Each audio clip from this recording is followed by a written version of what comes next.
Hey friends, welcome back to Mastering Post-Production Sound. My name is Joel.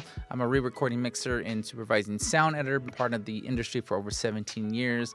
And today we're gonna dive into mixing backgrounds. And I haven't done this yet, we're gonna give this a shot today, but I'm actually on the mixing stage today and I'm gonna go through a couple scenes, just kind of showing you specifically how I pan backgrounds. Now, backgrounds in 5.1 are very important because with backgrounds allow us to create the ambience, the space. Sometimes backgrounds will tell us about what time we are in our story, whether it's morning, night, location, maybe it's a seedy part of town.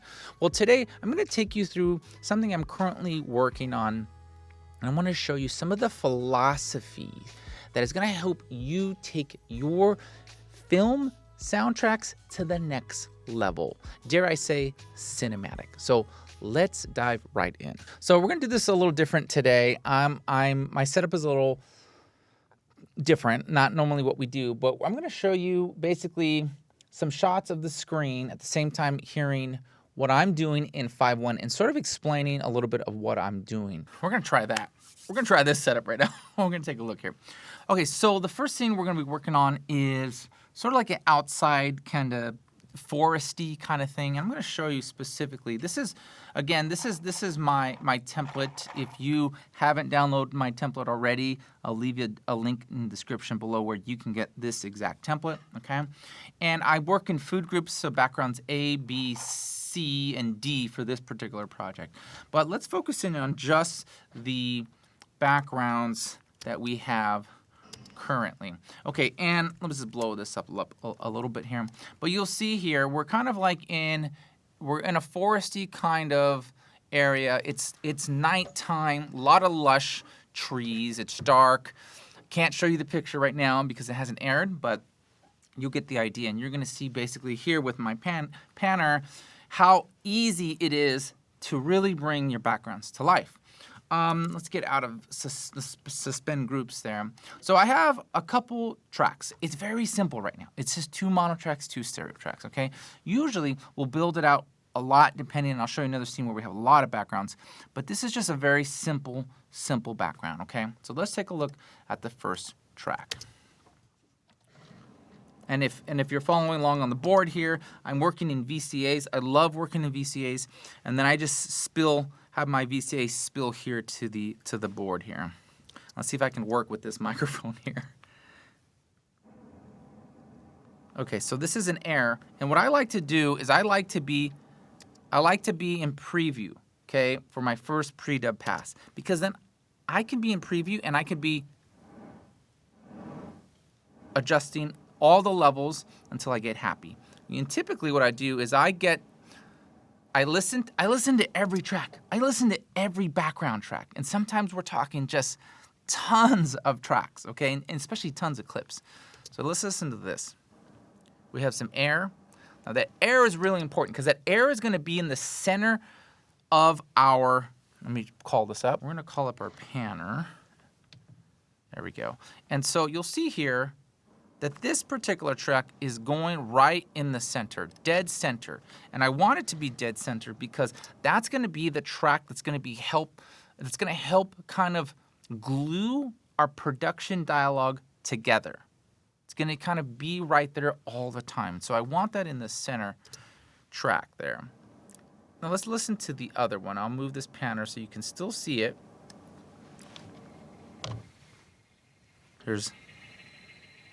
Look at that. It's really cool, right? Now, what I did with this, and I'm gonna take it back to where it was. So there's the center. Okay, there's center, okay? But what I like to do in my approach to mixing in 5.1, right? You have the left, the center, the right, the left surround, and the right surround, and then the LFE channel, the boom, right? Your subwoofer. I like to, in this particular instance, because I'm not working with a ton of tracks right now. And by the way, these tracks are provided by my fantastic sound editor and designer, Austin Creer, a longtime collaborator. He's fantastic. I love him. Austin, you're the man. And what I like to do with this particular track since I only have a couple here, I like to kind of pan this there. Do you see that?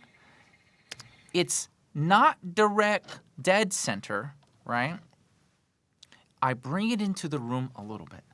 So now it's kind of hitting all the speakers here. It's kind of up, and if you can't really see it, but in the stage here, it's kind of like center but back a little bit, so it gets kind of a little bit of the left, the right, and a little bit of the sides here, okay? And what I do is I just level. I level to my tasting. Okay, it's both the tracks. That's pretty good. Now I'm gonna go listen to these stereo tracks. Let's see what we have here, okay? West African, let's take a look here.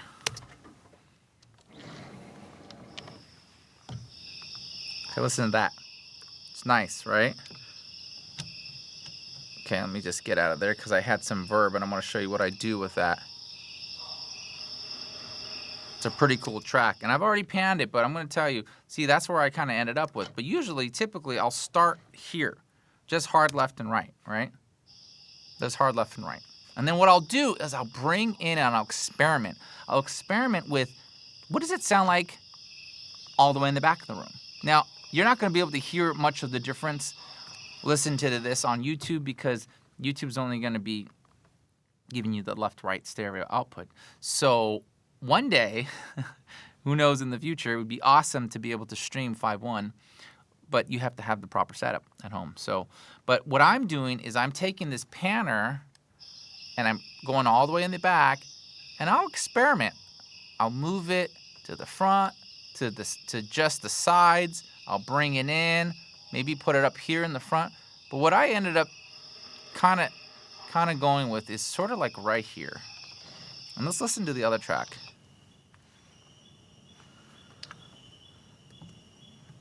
Okay.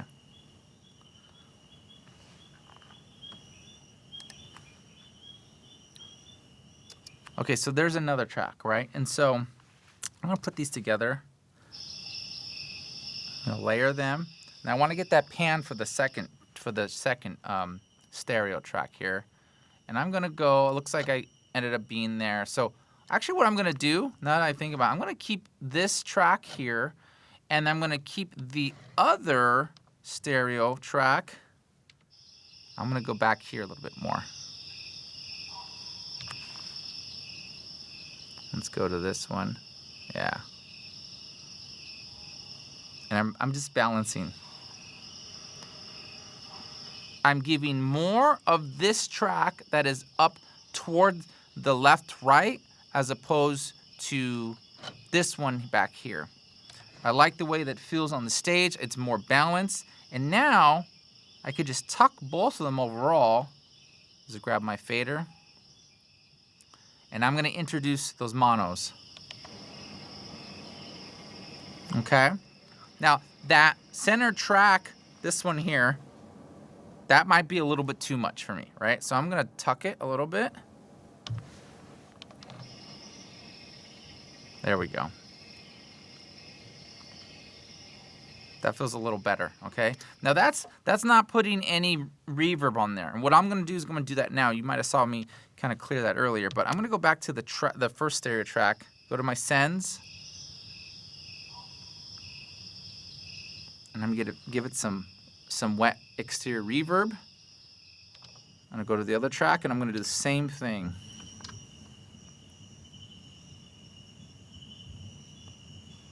Okay, together. And now I might lower both those tracks just a little bit because I've introduced reverb, and now the actual level, overall level, has now been risen, right? It's gone up. And so I'm gonna tuck it a tiny. Cool. Now let's go back to those monos.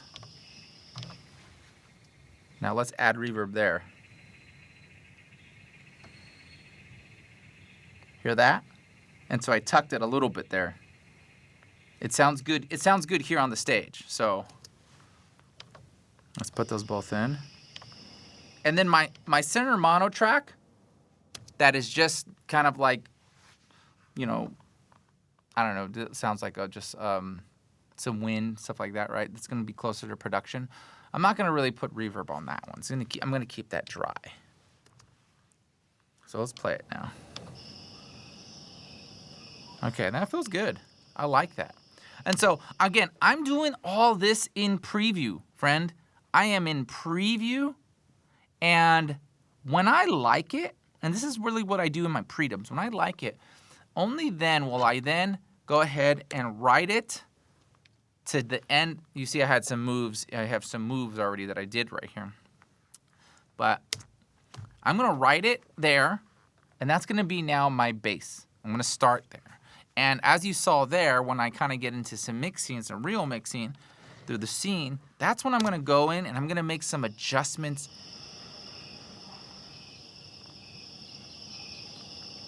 Like this. Some actual fader adjustments. I'm going to touch the faders. Don't be afraid to touch the fader, friend, because touching the fader and giving it movement like we have right here brings life to your tracks.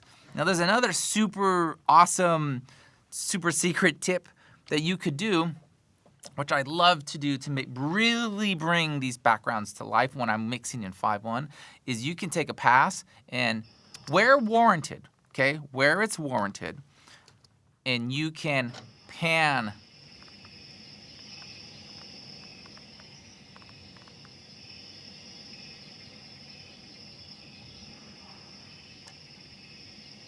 Oh yeah, I was on a loop there.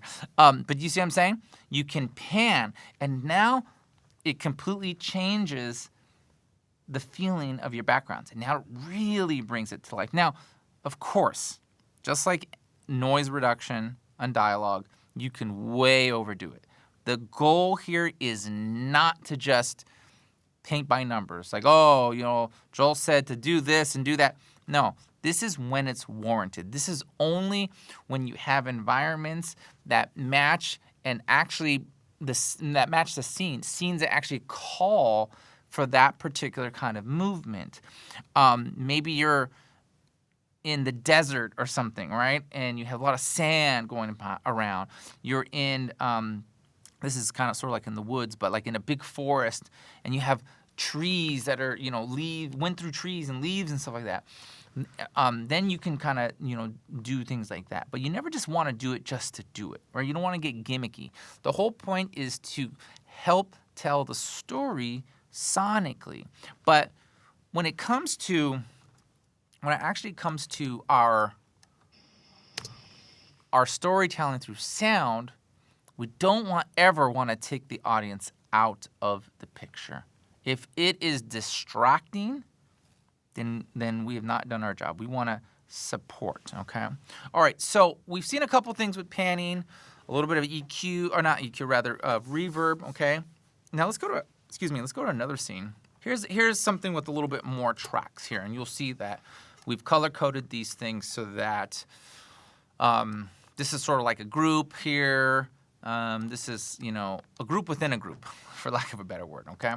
But let me go ahead and we'll wipe this out just for the sake of doing that. And I'm going to take you through the same process. And again, as I predub, and for those who don't know what a predub is, it's basically me kind of getting through all the tracks before I actually sit down and do a final. That's typically what we get to do when we're working on feature films and in TV, like what we're doing currently. It's just a very accelerated schedule. So if I'm working on a film and I'm on a predub, I'll have a week maybe to go through all my tracks, right, through everything, right, about a reel a day or so, a little bit more than a reel a day, and really dial in these details. I have to do this like for TV, I'm starting at 9, 10, 11, 2 hours to get to my backgrounds, another 2 hours to get through all my hard effects, and then we're marrying up and we're getting through the episode because I'm mixing this with a colleague, okay, who's handling the dialogue and the music. I'm handling all the backgrounds, the Foley, and the sound effects, okay, sound design. So let's check this out. So again, I'm gonna go through again. I'm gonna go into preview right on my S6 board, and if you're here, you see how my preview lights up there on my my menu. So I'm going to then go through each track, right? And this is how I go through. I go through every single scene, listening to every single track. So I'm just gonna do it.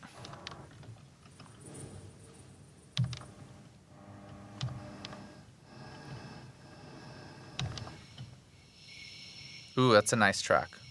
Love those crickets. Cicada crickets. Okay.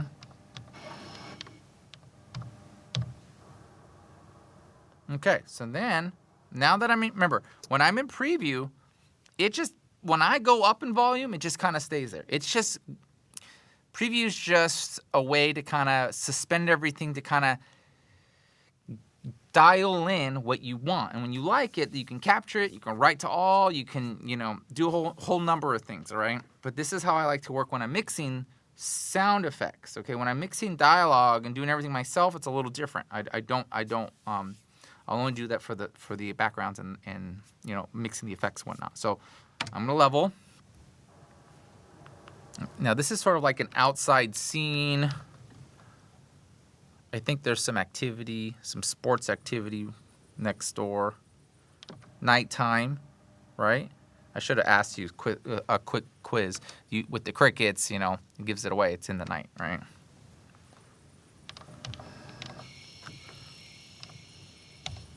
So I have 2 beds of crickets, and I'm going to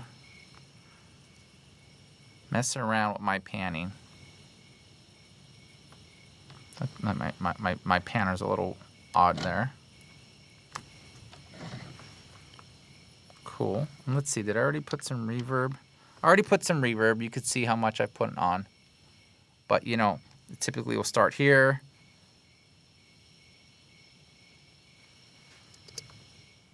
And you hear how just the tail end of that right there, the tail end of that reverb, it's so nice.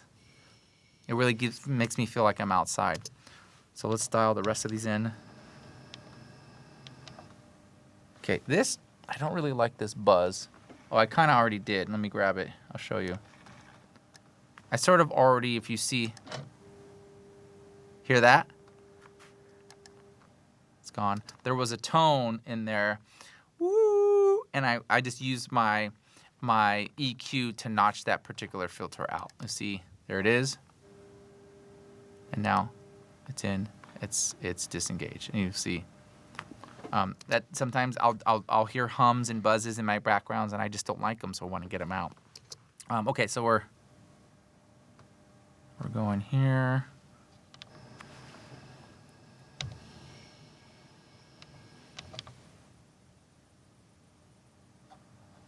So I want less of that track, more of the crickets.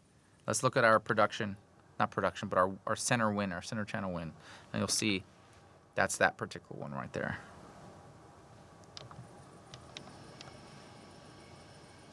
Okay. Okay, that's not bad, right? Let's say if I'm going to go with that kind of setting for just these tracks right here, these yellow tracks, okay? Now I'm going to go over here. I'm going to see what we got going on here. We got some activity. Let's see.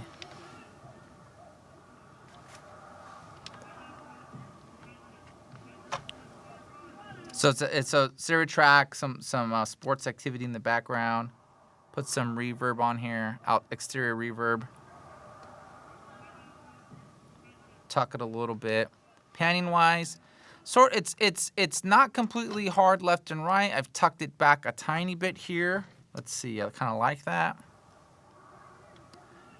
And the reason I like that is because I know up here, let's go up to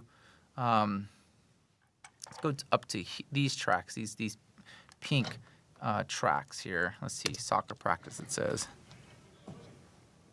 Okay, so you can see I've already put reverb, so I'm going to take the reverb off so you can see me apply it here.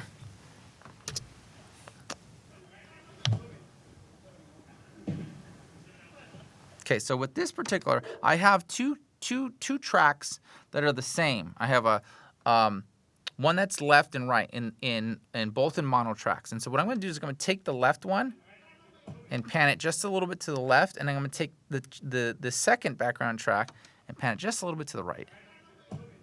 And then I'm going to put some reverb on.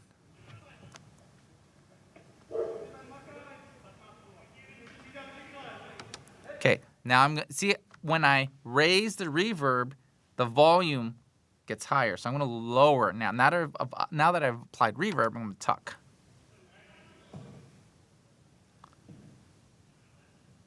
Okay, let's see the next one.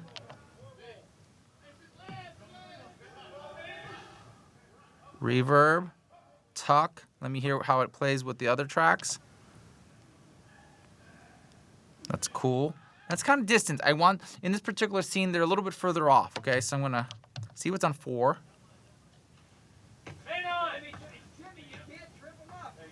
Okay, Jimmy can't trip him up. So that's sort of dry, right? I'm going to throw some verb on there, okay? Some exterior slap.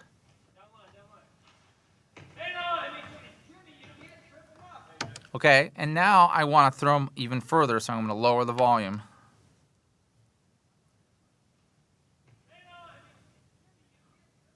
Okay, that's not bad. And you know what? I'm going to pan them to the right here.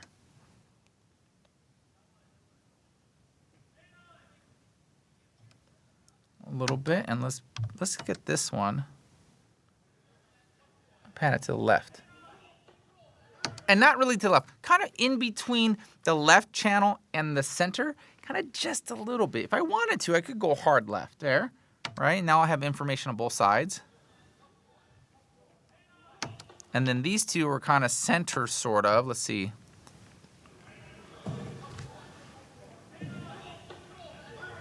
Okay, not bad. And let's add now our winds and our crickets. Let's see. And now our last channel of soccer playing. Okay. I mean, not bad. For me, that kind of does it, you know? I'm using volume automation. I'm using reverb. I'm using panning. And again, friend, everything I've just done right now is in preview. I'm in preview. And now I'm going to go ahead and write it to this selection here. And you'll see that it is written all that automation right there. Do you see that right there? Okay. And now that I kind of have a baseline, I will go through each scene as quick as I can, dial it in. And I mean, I'm telling you, I have to fly through some of this stuff. And so I will get it to a place I like, and then I'll get out of preview when I'm going through my other pass, and that's when I'll sit there and kind of ride the faders.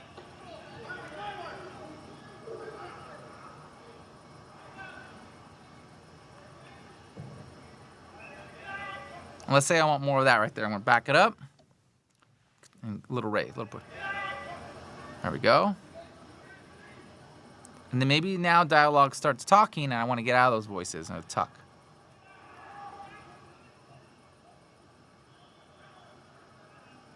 Okay? And so I'll just do that. I'll go through the pass and I'll write it. Going through TV and going through backgrounds, you kind of got to fly through it. But my philosophy when I first started in TV was, you just write it and everything just looks like this. Everything just looks more like this throughout the whole entire show, right? Just preview, find the setting and write it to each scene and go, go, go, go. Then I discovered a whole nother level of mixing. And that was the creating the movement, getting my hands on the actual faders, right? And actually getting in there and adjusting and getting feel. That's when my mixes really took a completely different shape and life. Like it went from working on TV to every TV thing I did sounded cinematic. It sounded like mini films. And I got a lot of that experience from my mixing partner, who has 4 Oscar nominations and has worked on, I mean, you've seen every film he's worked on. But that comes from experience. That comes from a world back in the day when there was no automation, right? You had to get your hands and you had to get in there. And so touching the faders, especially when it comes to backgrounds, is so important. And when it comes to placement, right? Filling up the space is, I don't know, I guess that comes with experience too. It's like, where do I want to hear the sound? So I want to hear it up only in the front. And I'm going to tell you right now, there are some folks that are completely okay with, and I'll show you like this, with having mixes that sound, that have their panning hard left, hard right for all their stereo tracks. And for them and their filmmakers, that's okay. For me, I take pride in using all the space. And that comes with sometimes having tracks that are panned to the back, sometimes having tracks that are, let's see, let's go to 2, up here. Oh, what am I doing? Number 1, so maybe one stereo is hard left, right. The next one is a little bit like that. Let's say there's another track that's just in the back, So I'm using pretty much all my space. So then the dialogue sits right there and we feel everything wrapped around it. And you know what that does? That actually helps us use less noise reduction on our dialogue in the center. Because now there's actual sound wrapped around the dialogue, and it's not like just out there exposed. Now you can live with a little bit of noise on your dialogue. So using your panner, using your space, using movement in not only your volume automation, but in your panning information, and just like I kind of explained before, taking a pass and writing that information, going through in real time, taking your fader. If you have joysticks, that's much easier, to use joysticks. We don't have joysticks here, but doing that stuff, I'm telling you, friend, your mixes will come to life.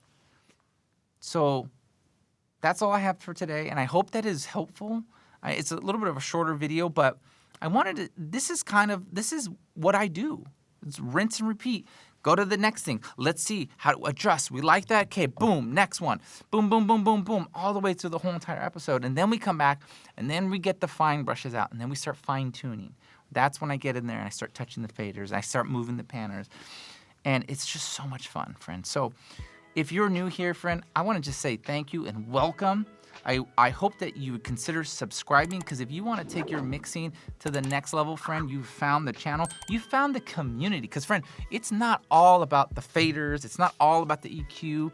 It's about belonging, friend. And I don't know any other community here like the YouTube community here who sticks together and really, really grows together. And if you're looking for real, not only community, but coaching, friend, I'm talking about the fraction of the price, because my one-on-one coaching, right, is not for everybody. And it's maybe not the right price point for everybody, and that's okay. But if you're interested in community, a like-minded group of sound professionals who are looking to grow not only technically, but holistically, right? How to navigate the industry. How do we find balance, the work-life balance, mindset? How do we change our mindset, right? And get past some of these roadblocks that are blocking us in our career. If you're looking for that, friend, check out my inner circle. All the information is below. We jump on a Zoom call once a month. We have a private community app where only you have access to me there. Check out all the information. It'll be in the description below. But friend, if you want to go deeper into this template, check out the video on the side right here and find out how you can download this exact template. Friend, thanks for spending time. I will catch you in this other video here or in next week's episode.